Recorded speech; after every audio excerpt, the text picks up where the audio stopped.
ورونو چا چې دنیا کې د خدای دعوی کړي وي، دنیا کې د عظمت او د لوی دعوی کړي وي، او دنیا کې ځان لوی ګڼو، د دنیا بادشاهان ځان ګڼل، او په دنیا باندې حکومتونه کړي وو، د دنیا فاتحینو هغه هم د مرګ نه بچ شوي نه دي.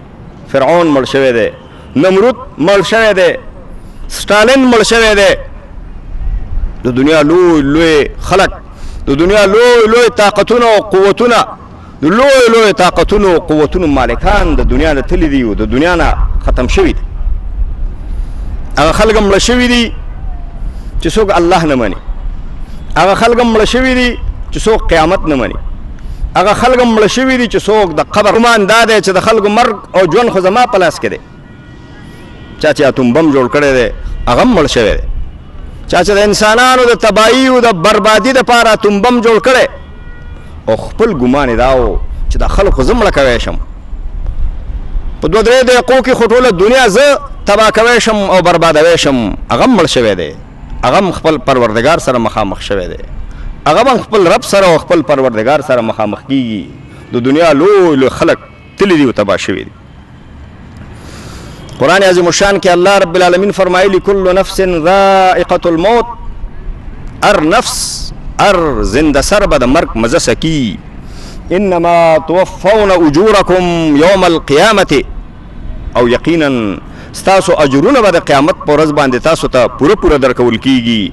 فمن زحزح عن النار وادخل الجنة فقد فاز، خو څوک چې د جهنم نه بچ شو او په جنت کې داخل شو فقط فاز، همدغه سړی کامیاب شو. کامیاب سړی هغه نه دی چې دنیا کې ماڼۍ او قصرونه پریخي، کامیاب سړی هغه نه دی چې دنیا کې په سوونو جریبه ځمکه پریخي، کامیاب هغه نه دی چې په دنیا کې ځان پسې مال او دولت پریخي.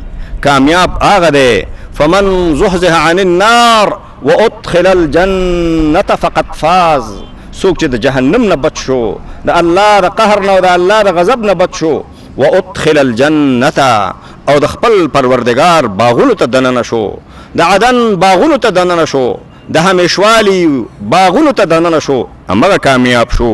وما الحیاة الدنیا الا متاع الغرور، او د دنیا دا ژوند فقط د دوکې سامان دی. د دنیا په ژوند باندې انسان دوکه کیږي، انسان دا غني چې د دنیا کامیابی ده، انسان په دې باندې دوکه کیږي چې د دنیا ناکامي ده.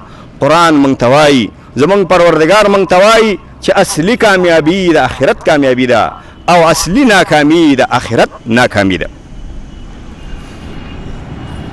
اصلي تباہی او بربادي او د مشکلاتو او د مصیبتونو د تکلیفونو ځای جهنم دی. دنیا کې حرام او حلال، جائز او ناجائز هر قسم مال خلق جمع کوي د دې لپاره چې دنیا کې آرام ژوند تیر کړي او د ناارامۍ نه او د تکلیف نه ځان وساتي، د یخنۍ او ګرمۍ نه ځان وساتي، د ستړتیا نه ځان وساتي، په محلونو قصرونو ماڼیو کې اوسېږي، د دې لپاره حرام جمع کوي.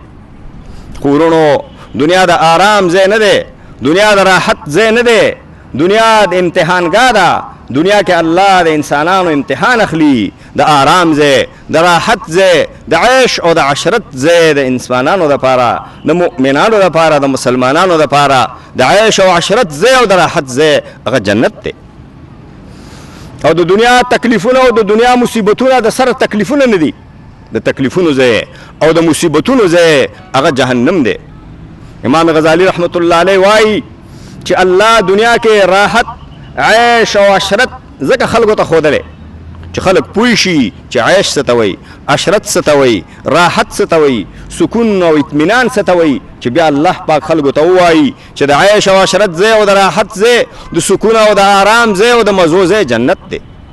او تکلیفونه هم الله په دنیا کې ځکه ایښي دي چې خلکو ته د تکلیف زور وښیي او بیا دا ورته ووایي چې د تکلیفونو اصلي ځای، د مصیبتونو اصلي ځای او د مشکلاتو اصلي ځای هغه جهنم دی. دنیا نه د تکلیف ځای دی او نه د آرام او د راحت ځای دی. دنیا د عیش او عشرت ځای هم نه دی او دنیا د تکلیف ځای هم نه دی. دنیا الله رب العالمین دې لپاره پیدا کړی چې الله رب العالمین د انسانانو امتحان الله پاک په دې دنیا کې اخلي. همدا وجه ده چې څوک پیدا شي د پیدایش سره مړ شي، څوک په ځوانۍ کې مړ شي، څوک په هلکتوب کې مړ شي، څوک په سپینګریتوب کې مړ شي. دا ټول شیان د الله دي، دا ځمکې د الله دي، دا مال د الله دی، دا دنیا د الله ده، دا د ځمکې ټول دولتونه او د ځمکې ټول شیان دا د الله پاک دي. قرآن عظیم الشان کې الله فرمایلی ولله میراث السماوات والارض، الله لره د ځمکو او اسمانونو میراث الله لره دی، الله لره د ځمکو او اسمانونو میراث دی. دا ټول شیان الله پاک ته پاتې کیږي او دا ټول شیان د الله دی او الله ته پاتې کیږي. انسان سره څه نشته. که دا ځمکې زمونږ وی، دا مال او دولت زمونږ وی، دا پټي زمونږ وی او دا جایدادونه زمونږ وی، نو بیا به دا موږ نه ولې پاتې کېدل؟ په دې ځمکه باندې پیړۍ پیړۍ تېرې شوي، سوونه او زرګونه کلونه په دې ځمکه باندې تېر شوي دي. دا الله پاک د یو نه اخلي بل ته ورکوي، د بل نه اخلي بل ته ورکوي، او الله رب العالمین د انسان امتحان اخلي. ورونو قیامت ډېر نږدې دی. نبی صلی الله علیه وسلم فرمایلی دي بعثت انا والساعه كهاتين، زو قیامت دغه شان جوړه لګل شوي. نبی صلی الله علیه وسلم د الله آخري پیغمبر دی او تاسو د الله د آخري پیغمبر اخرنی امت یې، او دا کوم قرآن چې تاسو په مخ کې بیانېږي دا د الله آخري کتاب دی، دا د الله آخري کتاب دی. نه بل پیغمبر راځي، نه بل امت راځي، او نه بل قرآن راځي، او نه بل کتاب راځي، هېڅ شی بل نه راځي. تاسو آخري امت دی، ستاسو د قیامت په منځ کې بل پیغمبر نشته. د دې وجه نه نبی صلی الله علیه وسلم فرمایلی بعثت انا والساعه كهاتين، زو قیامت دغه شان جوړه را لګل شوي چې د نبی علیه الصلاة والسلام او د قیامت په منځ کې فاصله نشته. ورونو قرآن کې الله فرمایلی وما امر الساعة الا كلمح البصر، د قیامت کار الله ته سخت نه دی. د قیامت معامله الله پاک ته داسې ده لکه د سترګو رب چې الله یې وغواړي د سترګو په رب کې به قایم کړي. نبی صلی الله علیه وسلم فرمایلی قیامت هغې پورې نه قایمیږي تر څو پورې لمر د مغرب نه د لویدیځ طرف نه د مر پریواته طرف نه چې تر څو نور ختلی نه قیامت نه قایمیږي. فاذا طلعت، کله چې مر د لویدیځ طرف نه راوخیږي د مغرب طرف نه راوخیږي او خلق وویني آمنو اجمعون، بیا به ټول خلق ایمان راوړي، کافران بم ایمان راوړي، یهود او نصارا بم ایمان راوړي، دهریان بم ایمان راوړي.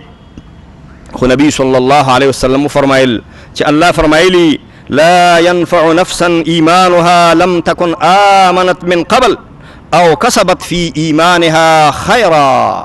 په دغه وخت کې به یو نفس ته د هغه ایمان فایده ونه رسوي. چې کله د قیامت غټې نښې را څرګندې شي، مر د مغرب طرف نه راوخیږي، دجال راوځي، یاجوج او ماجوج راوځي، دابة الارض راوځي، او د قیامت غټې نښې او علائم شروع شي، بیا الله ایمان نه قبلوي، بیا الله توبې نه قبلوي.